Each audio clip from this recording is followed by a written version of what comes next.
Welcome to Fully Baked Ideas and Team Charlie's presentation on Business Plan Overview. I'm Chef Blunt, and I'm here to talk to you today about the formula that you need to be a successful bakery owner.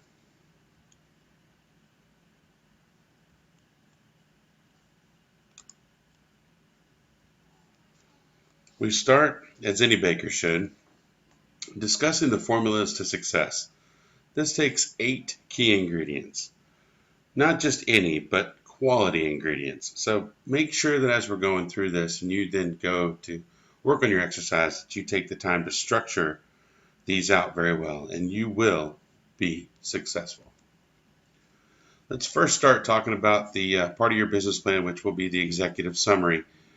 This is a brief overview. Let me preface this by saying you're going to need to write this part last.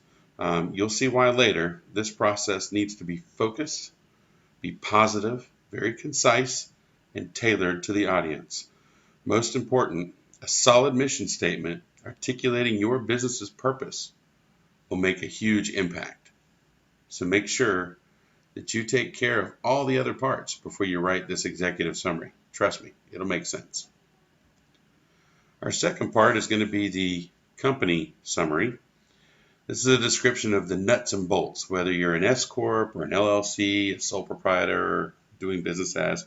Your investors need to know what are your setup, your run. How are you going to be running it? Make sure you set this summary up as a story or an introduction. Give some history about the people, the place, the product. This will add a little bit of a personal touch. And give the plan kind of like a humanistic quality, so to speak.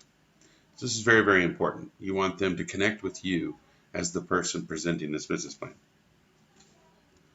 Our next part we're going to talk about here is the services. Who are you? Are you a bakery, a confection shop, a pastry shop? Are you going to provide just wholesale products? What are you? Are you going to be full service? Are you going to do retail, sit down? You need to really let them know what your niche is. Do you plan to deliver products? Present this part with a little bit of marketing terminology in mind. Remember, this is kind of a pitch. You need to really let them know just who it is and what it is that you're going to do. Very, very important. You need to catch their attention with this part. The next part we're going to talk about is our market analysis. Now, our market analysis, you need to really research your target market. Who are they? What are they looking for? And most importantly, is there anyone else in the area that's providing the same product? How do you differentiate yourself from the other company's products and services? What's your edge? What are you going to do? Sales forecast. Now, usually this is one of those things where you just kind of pick at numbers because you really don't know if you've not opened the doors yet. But let's face it, you're a bakery. You know November is going to be busy with selling pies. May, June, and July, you're going to sell a lot more wedding cakes. February is tons of chocolate. Of course, you have Mother's Day, all those pound cakes that you're going to sell. How about Easter? All the Easter baskets with all the chocolate bunnies and little macaroon cookies. Those things are important. Now, you know this. So let's face it, it's sales. They're like a roller coaster. You just need to forecast when and where the workload and the revenue is made. This assures your business plan is going to be sustainable and helps the potential investor visualize a good ROI.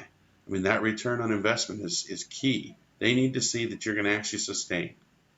And don't just do it for 1 year, do it for 2. It's important, very, very important. Let's talk about that team. We need to do a little bit of summary about the management team itself. After all, these cakes and pies and etc., they're not going to make themselves, nor is the fairies going to deliver all these pies and cakes to local restaurants. Your plan needs to explain the structure of the team.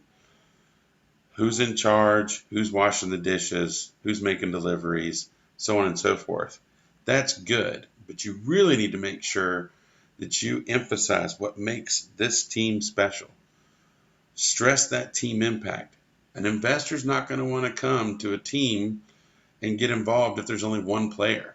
They want to see that they've actually thought out the program and the process, and there's a whole team that has all the pieces of the puzzle. This is very, very important. The nitty-gritty part, the P&L sheets. Let's talk about money. After all, everything is a function of money.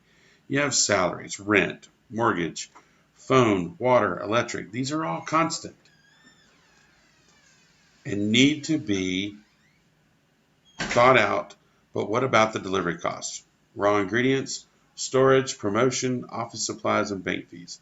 These are all, in fact, the most important numbers that you need to have a good understanding of. You're going to be operating a business and you don't want to get nickeled and dimed. And the investor that's potentially coming to the table wants to know that you've thought about all of this. Who is the expert in the field and why?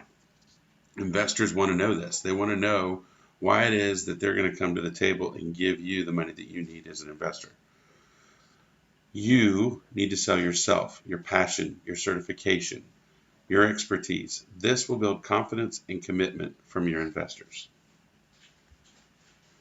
And with all the right ingredients and getting that executive summary put together from all the other components, your business plan should be easy as pie.